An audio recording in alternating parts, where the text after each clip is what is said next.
Përshëndetje, sot është e hënë dhe kemi vendosur ta nisim javën bukur me një bisedë të këndshme për librat dhe leximin e tyre. Pjesë e podcastit tonë sot është shkrimtari mirë njohur Viktor Canasinaj. Mirë se erdhët. Mirë se u gjej. Është kënaqësi shumë e madhe që ju kemi këtu. Faleminderit. Si është ndjesia të shkruarit një libër? Tani kjo është një pyetje e vështirë që kërkon kohë të shtjellohet në plotësinë e saj. Po unë do ta krahasoja me një zbulim që shkrimtari bën brenda vetes, një zbulim që sa vjen dhe plotësohet, zgjerohet derisa bëhet i plot për tu hedhur në letër. Ndjesia e shkruarit është një ndjenjë shumë e bukur që nuk zgjat për shumë kohë.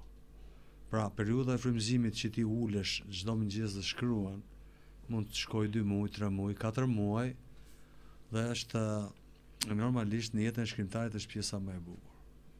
Pjesa e krijimit. Se pastaj pjesa tjetër që vjen mbrapa është rutinë. Gjëra redaktime, rishikime, shkurtime, gjëra të këtilla. Sa kohë mund të duhet parafërsisht për të shkruar një libër? Kjo nuk ka recetë, kjo është në varësi të subjektit, të llojit të librit që shkruan, dhe mund të shkojë, siç e thash, e shkruara fizikisht, dora e parë, mund të shkojë 2-3 muaj, 4 muaj, 6 muaj, 1 vit, por këtu s'do të harrojmë se duhet futur edhe periudha kur shkrimtari e mendon veprën në kokën e tij. E gjen fillimisht si fabul, e shtjellon si subjekt dhe e mendon në kokën e vet si do rrjedhë ngjarjet. Vetëm pasi arrin një plotëri të këtyre ngjarjeve se si do të ecin, ai ulet të shkruaj. Pra bashkë me këtë punë mund të shkojë 2, mund të shkojë 3 vjet, varet. Libri Djalit që shikonte detin, ne dim që ju ja keni kushtuar piktorit të mirë njohur Ibrahim Kodra. Sa përqind e jetës së Lidranit është e njëjtë me atë të Ibrahim Kodras? Pyetja është interesante. Të jemi sinqert, unë për këtë libër jam mbështetur në shumë motive nga jeta e piktorit.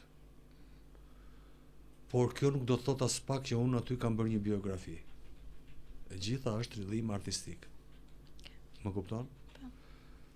Për shembull, unë dija këtë si fakt që ai nuk shkonte mirë me njerëkën dhe babai vet ishte vazhdimisht larg në lundrim në det. Kaq dija unë. Gjithë pastaj kapitujt që lidhen me këtë marrëdhënie janë trillim artistik i imi. Dhe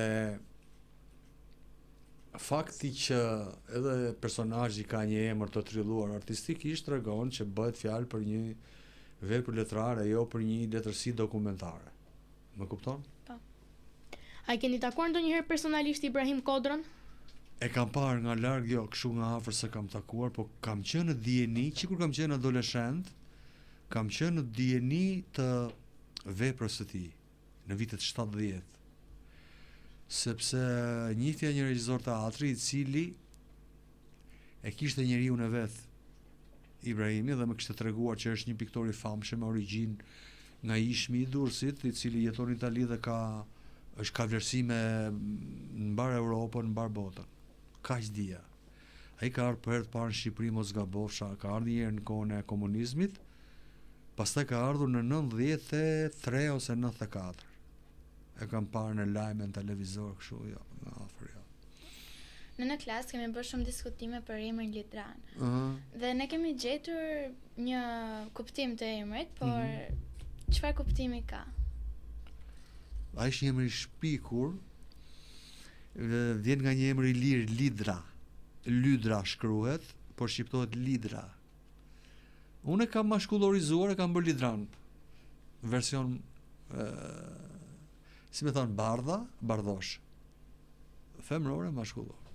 Në klasë kemi bërë kështu li për liri, ndërsa dran për durrës. No, shumë bukur. Ja, kjo është letërsia. To trillosh gjëra.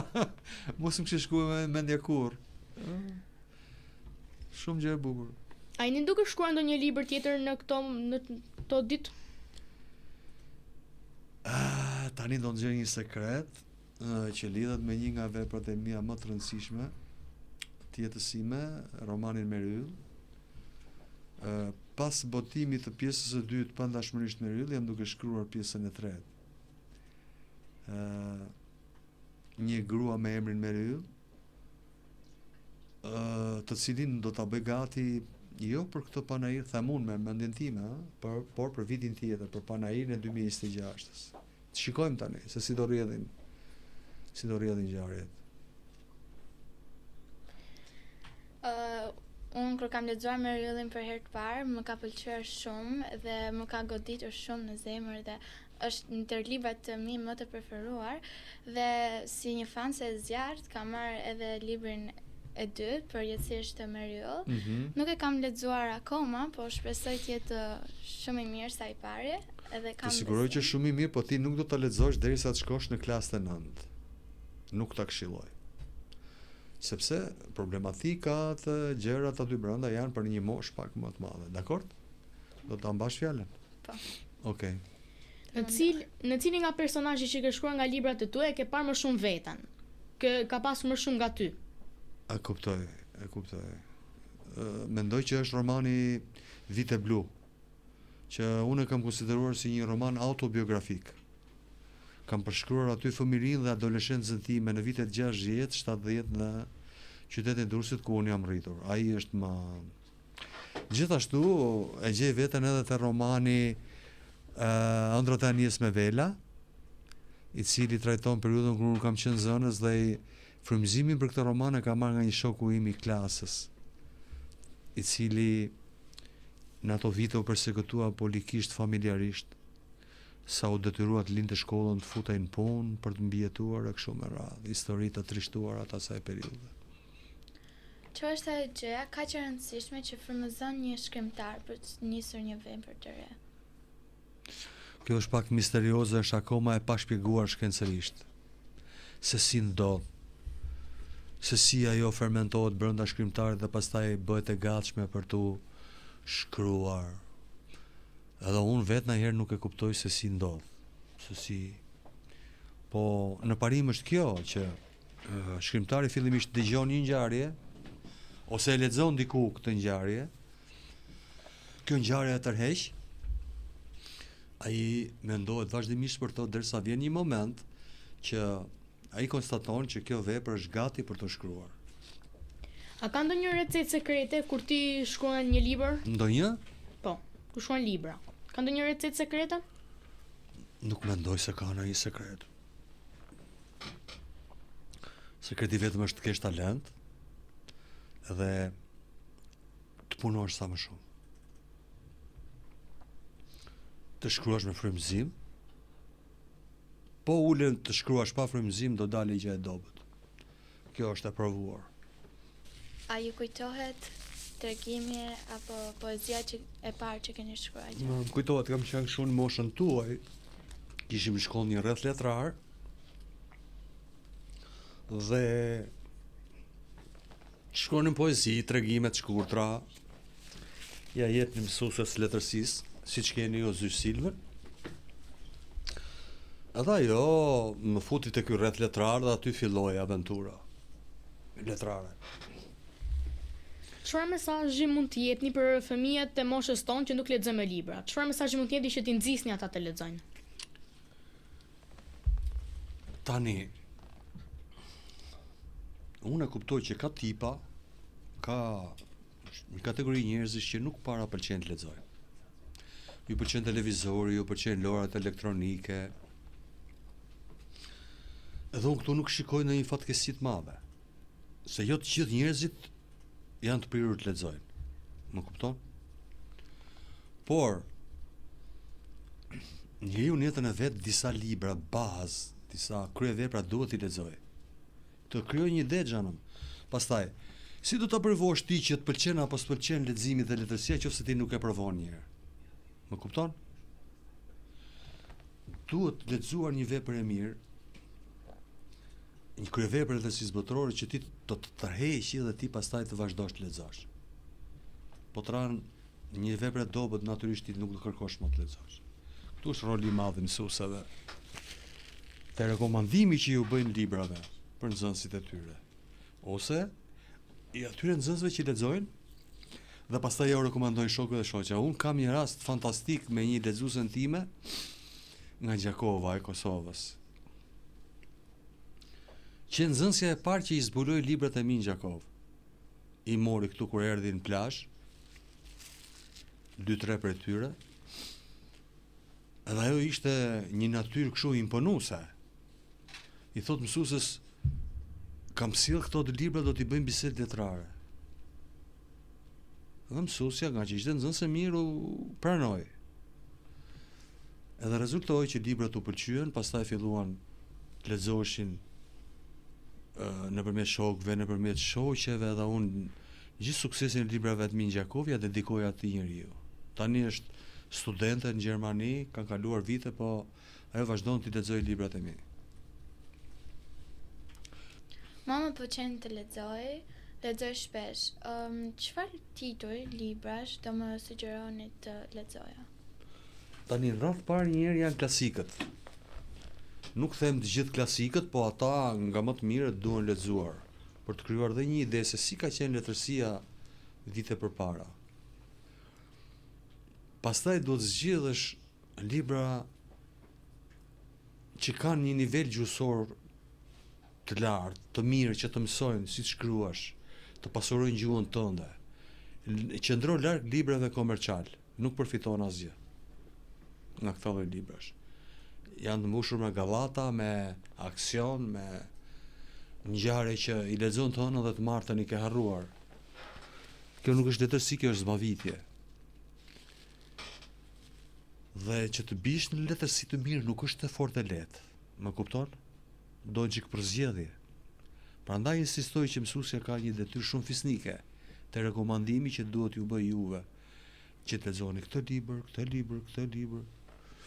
Më kupton? Ka libra të mirë edhe shqip, edhe letërsi shqipe, ka edhe libra shumë mirë të përkthyer. Djali, për shembull, dy që më kujtohen tani, Djali me pijame me vija, Hajdutja e librave,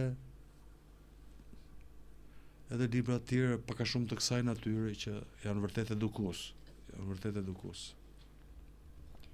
Kur ke qenë në moshën tonë, çfarë lloj librash të pëlqenin të lexonte? Pyetje interesante kjo, po duhet dish një gjë që në kohën tonë, në regjimin komunist, nuk kishte shumë libra, sepse nuk lejoi të përkthehej çdo gjë.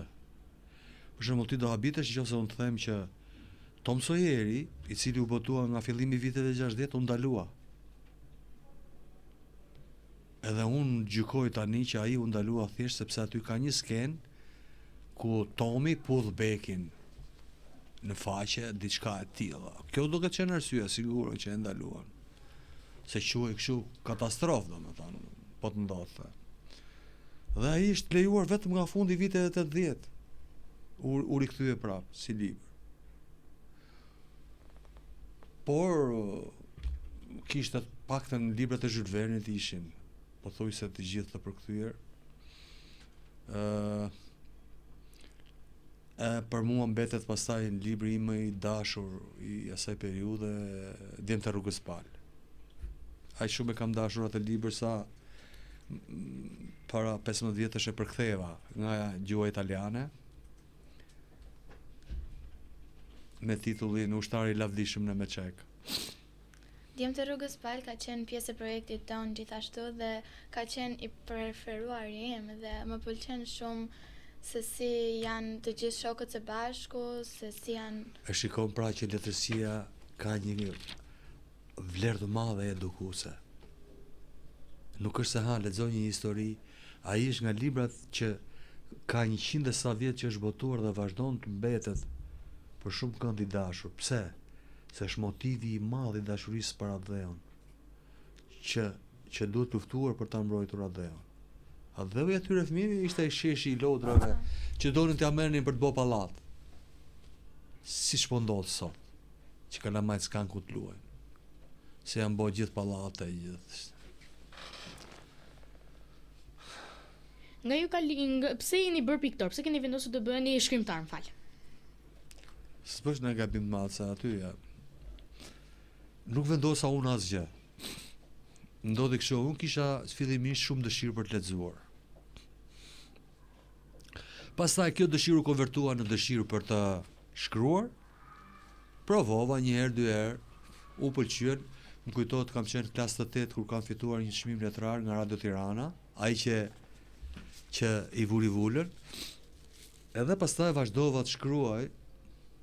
Dhe kur pash që librat e mi u pëlqyen, vendosa të merresha me letërsi përfundimisht. Ju ftojmë të vendosni kufjet për të dëgjuar surprizën tonë.